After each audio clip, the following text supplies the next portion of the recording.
Your vote, your voice, Eindhoven chooses.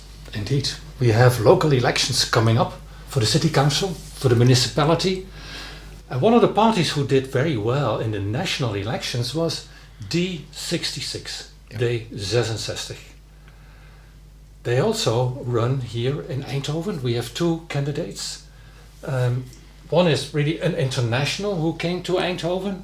And well, to the real locals, you may also be import, so to say, coming from a different city, but in Brabant. So with a culture that is very similar. But nonetheless, Alina, you're from Romania. Indeed. You came here after having lived in 8 countries already. So you're truly an international, but I won't say an expat. Well, actually, I am an expat according to the law here, at least in the Netherlands. And if I am to put my professional hat on, I would say that according to Dutch authorities, there are more or less 5 categories of internationals. You've got expats and their partners, highly skilled and high income. Then you've got labor migrants, international students, refugees, and then what the Dutch call grenswerkers, border workers, so people from Germany and Belgium working here, and also vice versa. Yeah, and they have different interests, they have different backgrounds. So when they vote, I can imagine that they look into the programs in a somewhat different way. Yeah, I would think so, because I look, for example, at the people that I interact with, the many internationals, and a labor migrant, for example, will look differently at politics than an expat sometimes, because of the situations they encounter, for example, on the labor market. That's at least my experience. So I've dealt, for example, with labor migrants who experience exploitation. So we very often refer to the expats living here, but actually there's a much bigger group of internationals living in Brabant, and they're also present in Eindhoven. And these people work in agriculture and in logistics, in the meat processing industry, and they do not have an easy life here. So when we speak of internationals, I think we should really take them into account as well. You say that in a very natural way, but you're really emotionally also involved with them. That's what. Very much, because we were saying I'm from Romania, and here in Eindhoven you have Romanian engineers and Romanian students, but you also have labor migrants, and this is exactly the category that brought me into politics. First into Romanian politics as a member of a Romanian party, but being active here in the Netherlands and in Eindhoven, fighting for their rights. And now, as a member of D66, I also want to highlight their issues. So there are people from Romania, from Poland, from Bulgaria, from Spain, from Hungary, who come here for work. They support entire economic sectors of the country, but they're very badly treated very often. So this is what gets me very emotional, indeed. Like I think we need to take action to have an economy, a labor market which is fair. We invest in innovation, but at the same time, we need to be fair with the laws on the labor market and treat everyone equally, because everyone contributes. And I'd like to come back later on with your role at the province of North Brabant, which was really to boost the economy. Yes. If I read the program of D66, also in the national campaigns last year, it was more or less, yes, we can do it. There are many things possible if you just do things smart or do things in a better way. Hans van Wijck, you're also with D66. We can do better. We can do better, and because we can do better, we have enormous challenge ahead for us. The coming 10, 15 years, 15,000 people are coming to Eindhoven. How to get them involved in Eindhoven, being part of Eindhoven. And it also, the internationals, also the people who are living here, how to connect them together to make one big Eindhoven and to connect people with each other. That's a big challenge. We can do it, but we have to do it together. You now mention it from the perspective of all those knowledge workers coming to Eindhoven. That's the large numbers. If I read the report by Peter Wenning, he's very much concerned. Yes. To sustain this prosperity. And when I read the program, the manifesto of D66, sometimes I read a lot about just distributing the wealth better, making sure that everyone can participate in that. But that's not the same as making sure that we have the money for for? Is that of a lower concern? Is that something that is more a national problem? Is that something that the companies need to do, or? These are problems which are absolutely, they start local, they go national, and then European and global as well. So it's not only that we can, but we have to. Because if we look at the news now, with the changes happening, not just the energy transition, for example, but also the geopolitical transition. So what does that mean for Eindhoven? We have here an amazing ecosystem of companies that work together based on open innovation, which are at the forefront of technology and can help Europe stay not just afloat, but in front of a competition. So as a social liberal, my interest and my wish for the city is to continue to invest in technology to make the city grow, but at the same time to take care of the social aspects. So that means making sure that people participate in democracy, and they express their point of view, but also that we have the services and the housing for people, because this very moment, strategic policies. They are local policies that we will have to continue doing in the gemeenteraad, but at the same time they are strategic because of the importance of the city on the European and on the global scale. Don't you like to live in a city that is healthy, pleasant for the people? Yeah. And D66 is going to work on that. At least that is what you very much aspire to do. Yes, of course, we have to do it. Because Eindhoven is changing, we need to have houses, a lot of houses. We have to build houses, but at the same time make the environment that it is livable for everyone. So we need to have schools. We need to have good doctors at the new buildings which are being created. We need to have green spots, and a lot of green spots. So when everybody is working, you have to also have a place to relax and to have a place to come together, and that's also something we have to work on. So Eindhoven is not a place where you work and then you go home? No, it's not sleeping. It's not just sleeping and working. It's also a place where you can relax, where you can visit cultural things, like, for example, new musea, like Wijck, like the Liveable, all kind of green spots where you can walk and meet each other. You can have fun as well. Yeah. There's really interesting parties. Yeah. You mentioned the museum. Yeah. And as much as I like also Eindhoven to be elevated to having a Rijksmuseum, a national museum of high reward. It's something great to have. Yep. But it will be placed at one of the few places where we still have a couple of trees. Namely, just in front of the university, between the university and the John F. Kennedy. Sure. Is that painful for you? Because because you can combine those things. You have a museum, but it's in a green area, and there are a lot of green areas in Eindhoven which can be visited more often, made more public for people. And you have of course a Rijksmuseum, or a dependence, or I don't know how to call it, a dependance from the Rijksmuseum. But it's inviting to come over there. Also, if it's in a green area. So having better living conditions, including the housing, including the mobility, that is not only helping the labor migrants, the low-educated group of people coming here, it also makes the city more attractive and then can attract better talent, be stronger at that. It all looks like there are many things to do, but all these are a compromise. A daily compromise where you have to choose. And then one of the questions could be how will, in the end, D66 makes that choice. If I look at Stripe S, right, from the moment that's really nice to take a real example. Let's take a real example. So the universe brought me to live in Stripe S. That's where I found eventually, after long searches, an apartment. And from the moment that I have moved there to the present moment, it has changed so much. Like now I'm surrounded by very tall buildings and very little trees.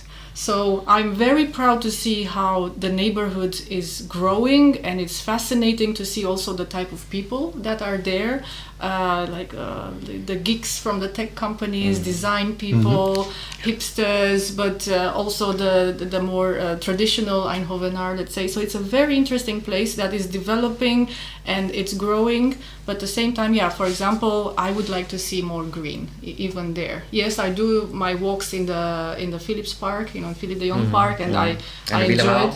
Yeah, it's great, but I would like a bit more green, for example, close to where I actually live.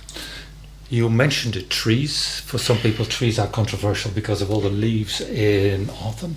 But that's exactly why we like to have the trees. Yeah. It is amazing if you do the scientific calculations that underneath the tree in summer it's a couple of degrees cooler than between the breaks. So that natural air conditioning outside is something that you get for free if you have the trees. And it's also in our program. Yeah. That we absolutely believe in that, especially now as the temperatures are going to continue to grow, probably. I have the opportunity to look sometimes in a different city, Nijmegen. Nijmegen calls itself a green city because they have added the number of trees, they have increased the number of trees. One of the political parties did a calculation, and in the past years the volume of leaf decreased. So theoretically, doing the numbers, you may cut all trees, big trees, replace the young ones who can still grow a lot, but are not that big. So is Eindhoven doing well in terms of trees, even though maybe in terms of numbers we are doing well, but every time we have to put in a new cable? I guess so. I don't have the numbers myself for Eindhoven, but I know we have a foundation called Trefpunt Groen, which is also always involved in all the plans Eindhoven has regarding a replacement of green, building houses, what kind of trees you have to have, and green spots with new houses.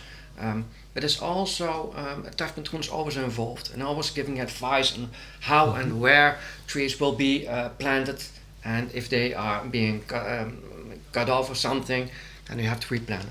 But I guess Eindhoven is doing fine because we have a green corridor. And that green corridor is very important. It's like a green lung for our city. And D66 is thinks that it's very important to keep that green lung, that corridor. It's called the Groene Wijck in Dutch. And that's very important. Like the Liveable, for example, a perfect, nice place. It was a private property of the Philips family, and now it's for every Eindhovenaar. It's very important. It's a museum, but it's a green museum. People come there. They have green. They have leaves. They can walk. They can meet. It's perfect. And if I may add the perspective of an international, having lived in different places, I find it so refreshing to see that there is a municipality which really thinks about how to grow the green rather than to reduce it and to build more. Of course we need to build, but at the same time the green that we now have in this area, the park, I think it just brings so much. It really makes for a city park, because Eindhoven is becoming a proper city, and I think it really needed something extra. And I think now with the way the park looks, I think it's bringing that extra. Yeah.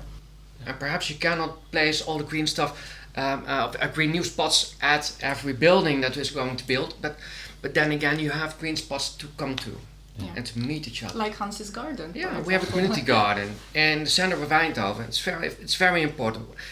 People come there, they have a private spot where they can grow vegetables or flowers or something, but also it's a meeting spot for everyone who has a small apartment without a garden. They have a community garden, they come there, and it's a very multicultural garden. It's a multicultural place to come to.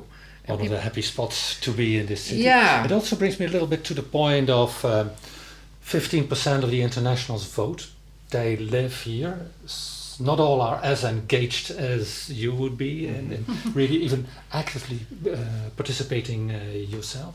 But then it's now a matter of figuring out which party. Then the question is, how do you figure that out? Then you vote, but then it also does not stop. Also you say, well, there are many things to do afterwards.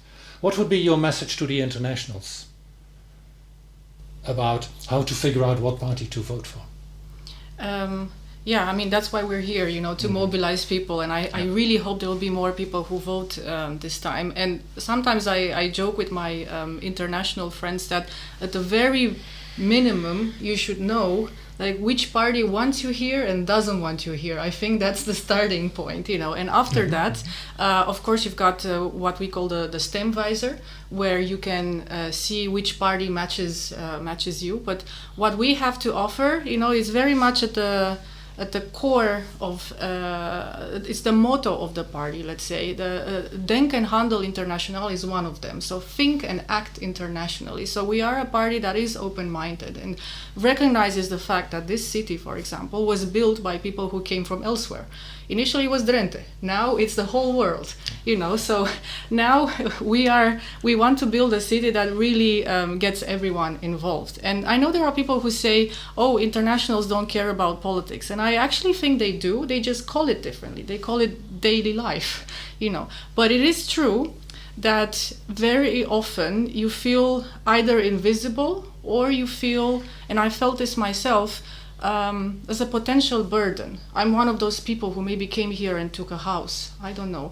I don't have a house. I would like to. I can't afford it at the moment, so I'm in the same situation. But I really think that people care about what happens around them. And for example, if I look at my community, the Romanian one, the expats, the people who come together, for example, at the Romanian Science Festival, and that's mostly scientists and mathematicians and students, they care so much about what happens to the labor migrants, to people, how they're treated, how the labor market works, how accessible services are when it comes to language. I cannot tell you how difficult it is sometimes to read a letter from the Belastingdienst. That is not a B2 level letter sometimes. And then after the language, you have to figure out the culture. But what does it mean? What does it mean when you go to the GP, to the house arts, and they say something to you? Because then it's a cultural barrier. So there's all these things that need representation.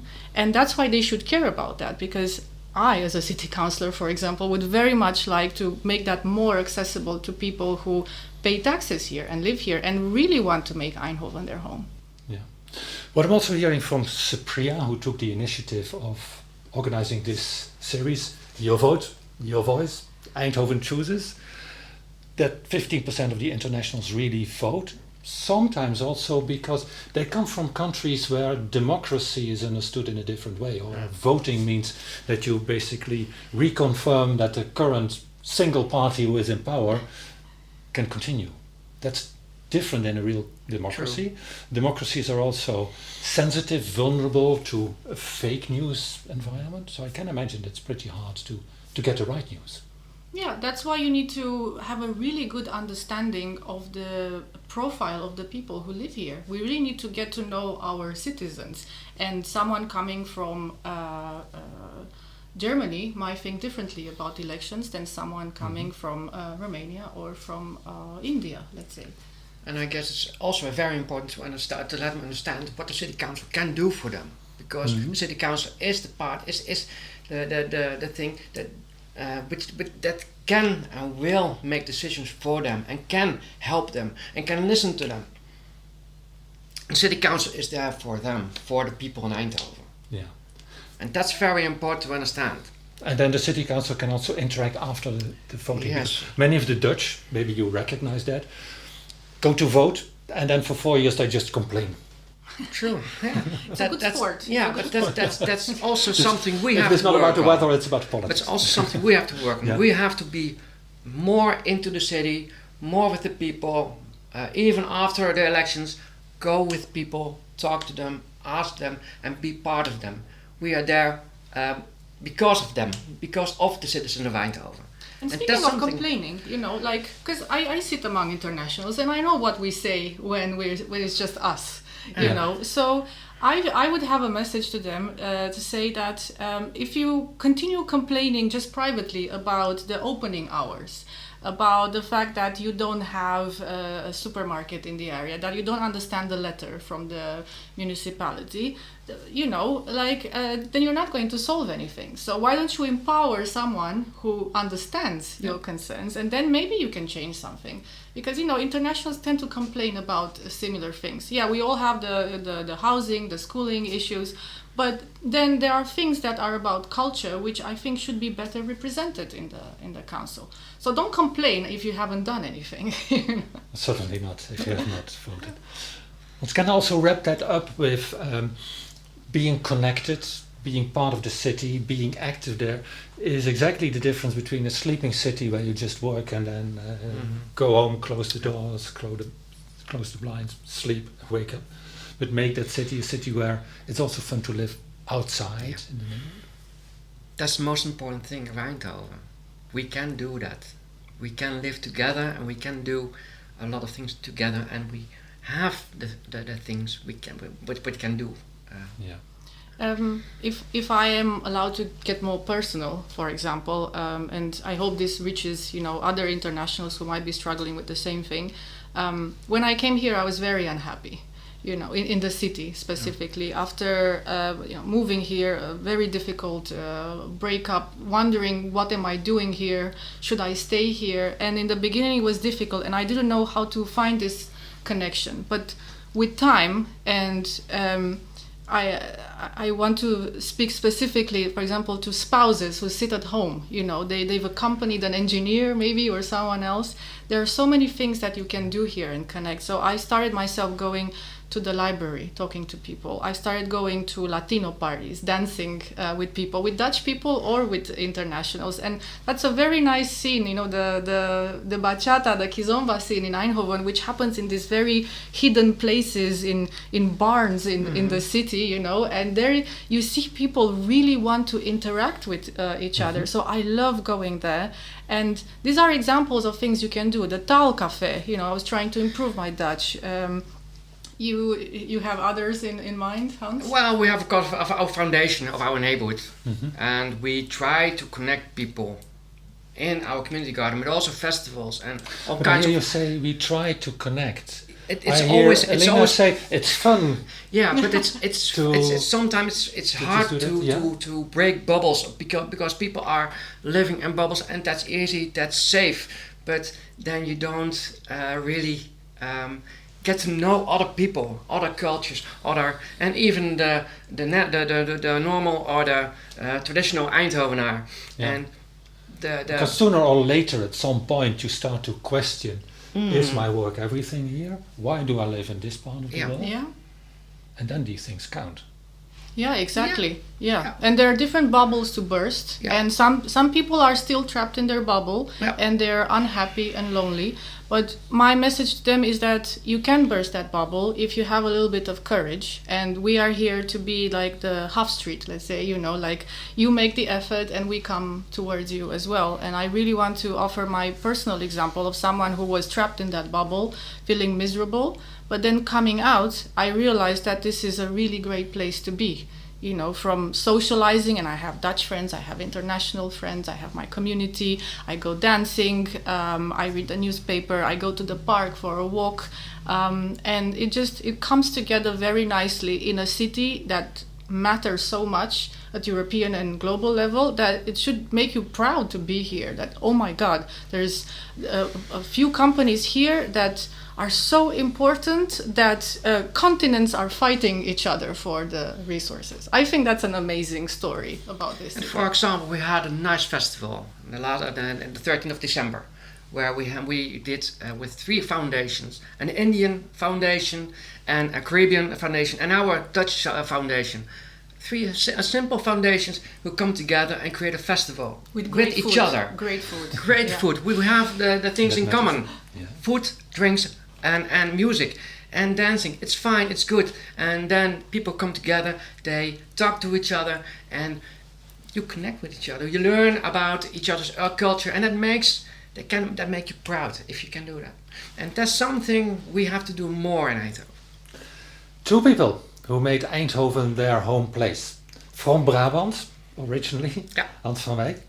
From Romania, but now your heart is in Eindhoven, I feel. Alina Totti. Running for the local elections, should I say D66 or D66? Whatever you want. Truly international approach. Both, so that we can show that we are here for everyone, both old and new Eindhoven. Local elections coming up on March the 18th. Make sure your voice, your vote, Your vote, your voice. Eindhoven chooses.